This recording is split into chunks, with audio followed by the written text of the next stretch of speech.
Hey guys! Welcome to the first Raleigh Foodie News Foodcast. Woo! Woohoo! Milestones being made. Today we are in a car because that's the quietest spot that we could find. We are pretending that we are Keith Lee and his family. That's right. We hope we have as many followers as Keith Lee soon. But until then, we're going to cover all the restaurants that we've featured on our page since we started. And we're going to tell you a little bit about the restaurants, what we ate, what we loved, and then maybe some restaurant, feedback. We've seen a lot of stuff with restaurants, so we're going to dive in. Our first spot is La Farm Bakery's most recently owned location in Raleigh. I believe it's Creekside Crossing Shopping Center. I visited there. It was maybe the fourth or fifth day they were open. I went for dinner as they're open, late, I guess until 9, offering pizza and some like a dinner menu. The place looks beautiful. Beautiful dining room, the dining room furniture. Obviously, like they have all of their shelves filled with La Farm famous baked goods.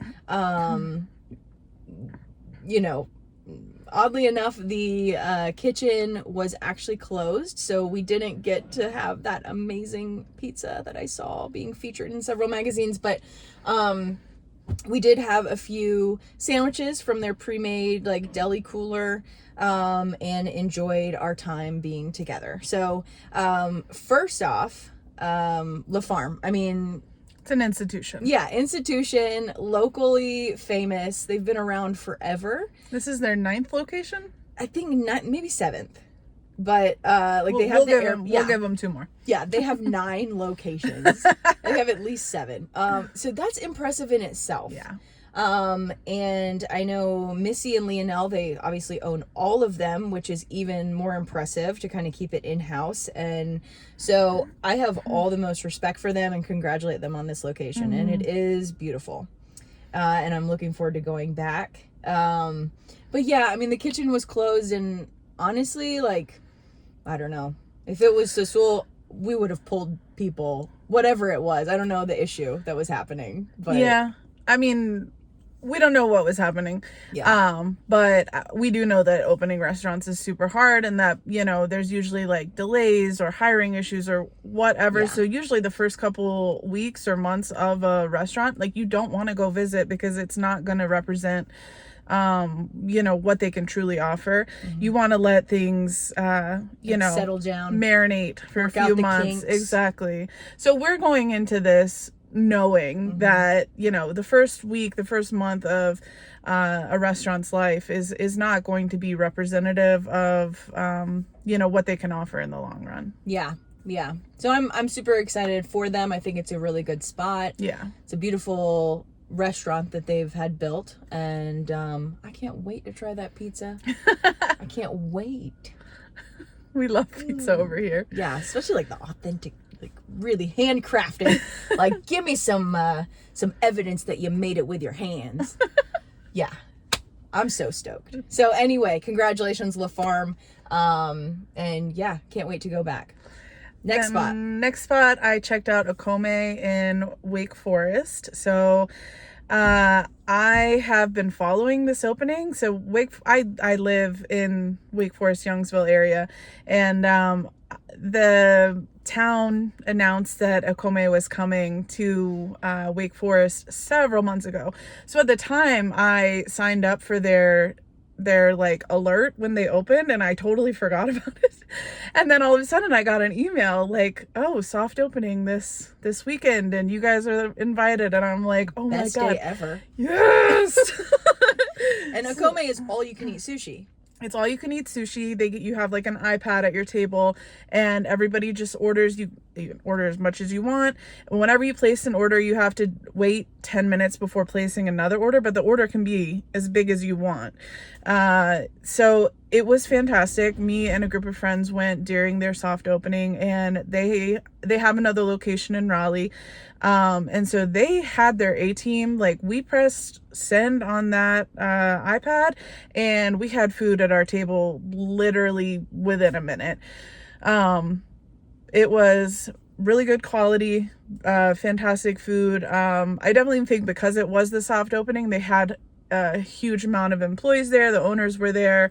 So they were on it. They were using it as a training experience. And I have since been back, and it was still very good. The wait times were slightly longer, but I mean, waiting a minute for food is not realistic at all. Yeah. So I think the second time I went back, the wait times were maybe 10 to 15 minutes for like rounds of food, but they whatever is ready, they bring it out. So if you order noodles, sushi, appetizers, the first thing that's ready is going to be the first thing that comes to your table. They don't really space it like, oh, here are your appetizers first, then your sushi, then your noodles, or whatever. Yeah. So if the nigiri is ready first, you're going to be getting that first. So overall, it was a fantastic experience. All you can eat sushi for $25 per person. Like, you really can't beat it. Yeah.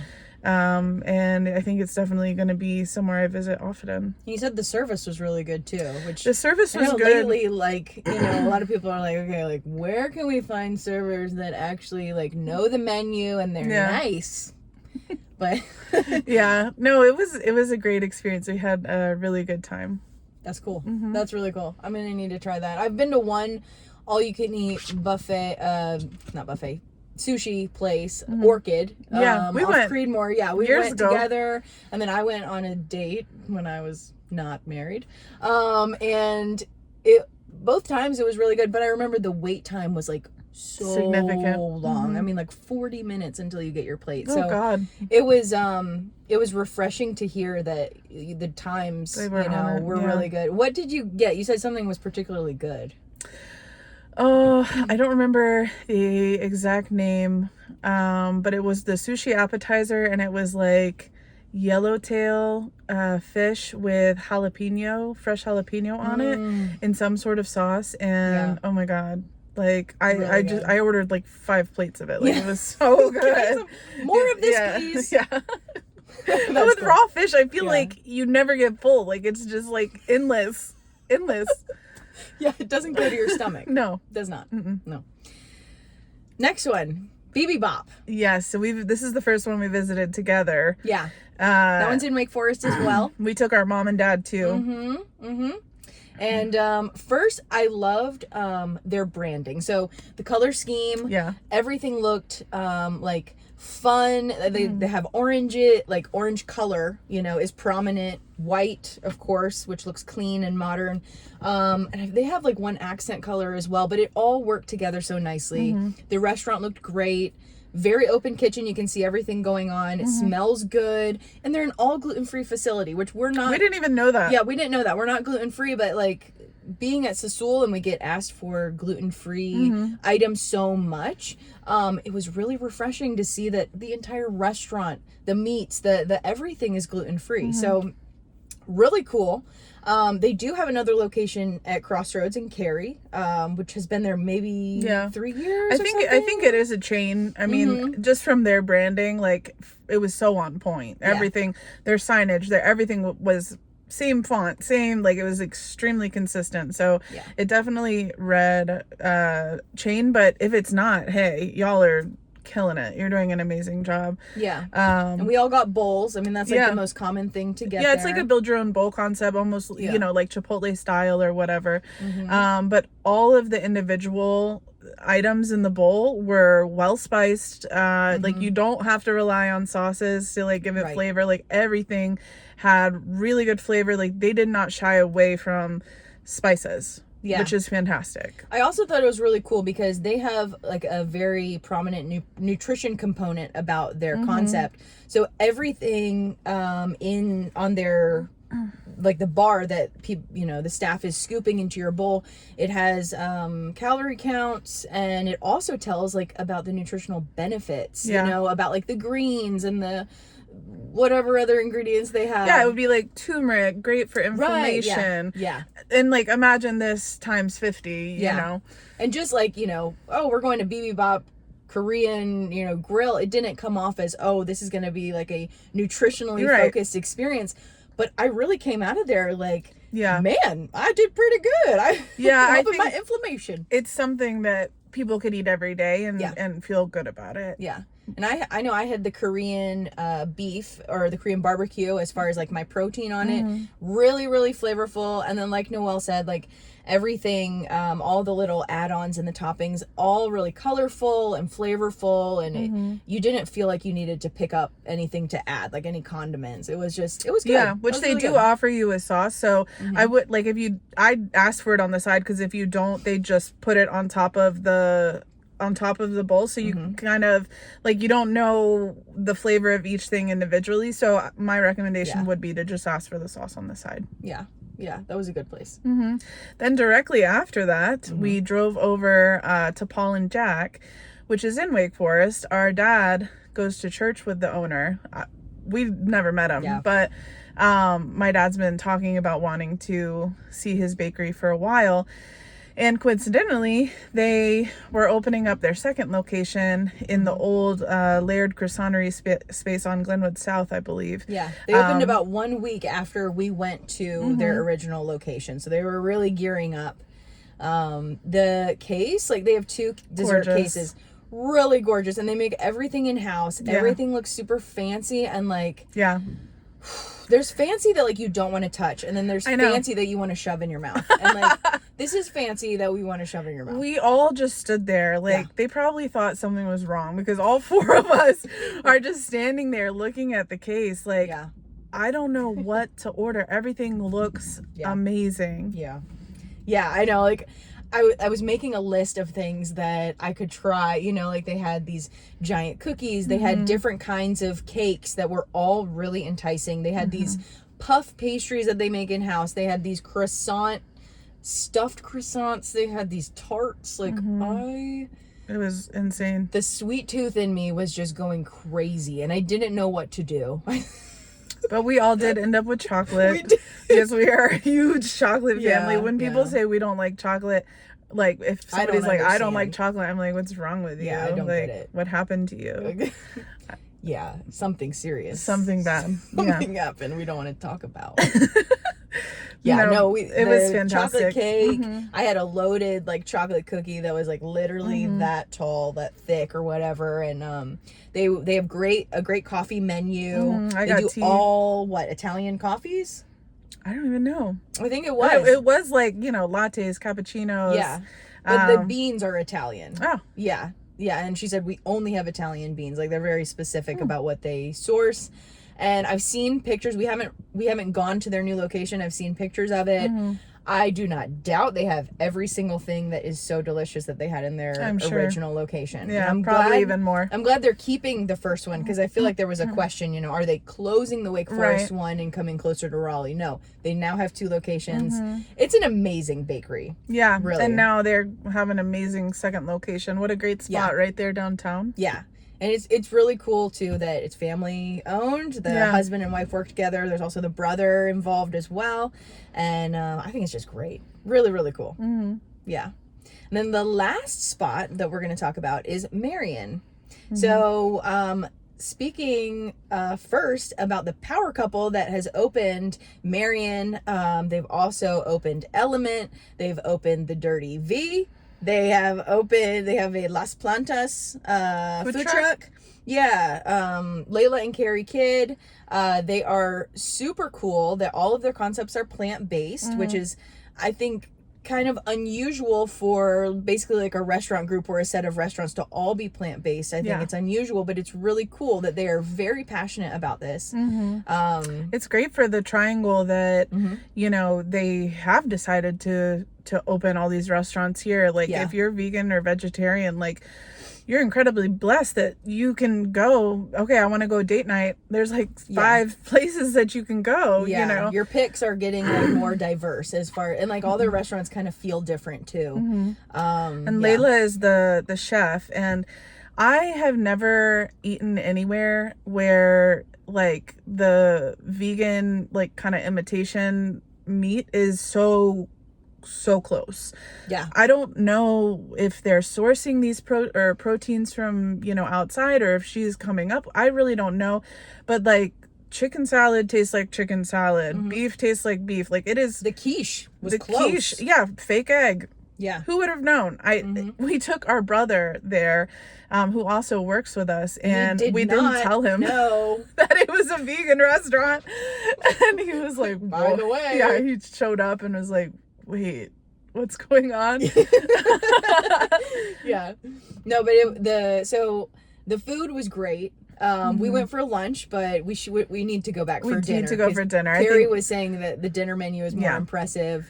The interior of the restaurant, beautiful. They have spent time. Oh my gosh! I love the design. Do they design it themselves? Who's their designer? Because it's gorgeous. It is. The walls are beautiful wallpaper, and everything is very intentional. And the bar looks really, really nice. But we got a mocktail. Yeah, the mocktail was good. We went. That was their soft opening week as well. So I can imagine even little tweaks are happening, from then until now. But I hope they stay busy because I'm sure they will. They're in a great spot in Glenwood South. There in Glenwood South. My vegan friends are super excited about it because they're offering vegan charcuterie boards and just stuff that, or I think even, don't quote me on this, I think vegan fondue or something. Wow. But just stuff that you don't, it's not like normal, vegan restaurant, veggie burger, Impossible Burger.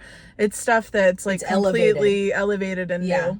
They're bringing a whole new set of kind of diverse plant-based stuff that will kind of blow Raleigh's mind right now.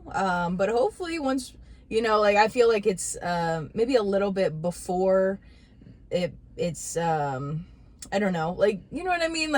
It's before its time a little bit. They're avant-garde. But they're raising the bar on so it's just going to make the scene in this area even go higher, they are even creating better. the cool scene. Yeah. Especially in regards to plant-based stuff. Yeah. So really cool to see them shining. And I love that they're family too. We obviously appreciate a family business.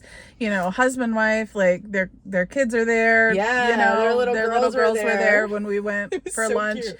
And it reminds, because that's how we were growing up in the kitchen, and dad's at work and we're going with them. Yeah, that's where the passion's really created. Is when you're young and you're looking at your parents do what they do, and their kids are probably going to turn out to be restaurateurs too. Yeah, probably. Yeah, probably the kids. Yeah. So that wraps up kind of our restaurant portion. We do want to give a little shout out to Sasul. So some fun things are specifically happening at our outdoor venue, which is called Figment Farms. It's right off 64 in Apex, super close to 540, super close to everything. But we do a Dinner in the Pines series. Our next Dinner in the Pines dinner experience is on March 29th. We also have one on May 3rd. These are very unique, special dinner experiences where you will eat within the pine trees. You will do lantern releases. You will feel like you are in a different place, but you can be in jeans and a sweatshirt or a sweater, or you can look as cute as you want if you really want to. But my point is, this is a casual setting. You feel comfortable. We haven't had a single person yet that has not had an outstanding experience. They're very, very fun dinners, evenings, 5 to 8. Simone is being inundated with people requesting to recreate the experience. Yep. So we're working on that coming too. up with a Dinner in the Pines package, so stay tuned. That's right. Lots of fun happening at Figment Farms right now. Check Eventbrite for tickets for the dinner experience. Both of those dates that I just mentioned are up there. And there's some local events that are happening, like Women's Conference VIP night will be out there. These are all events you can sign up for. So just search Figment Farms and lots of things will pop up. Sasul is definitely the caterer we love you to use, but you can use other caterers as well. Anyway, we did it. That wraps it up. We first did one. it. Oh.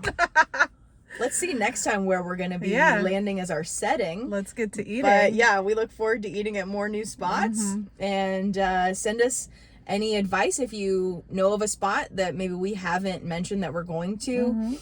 Follow us on our Instagram page, Raleigh Foodie News. And we look forward to seeing you guys again soon.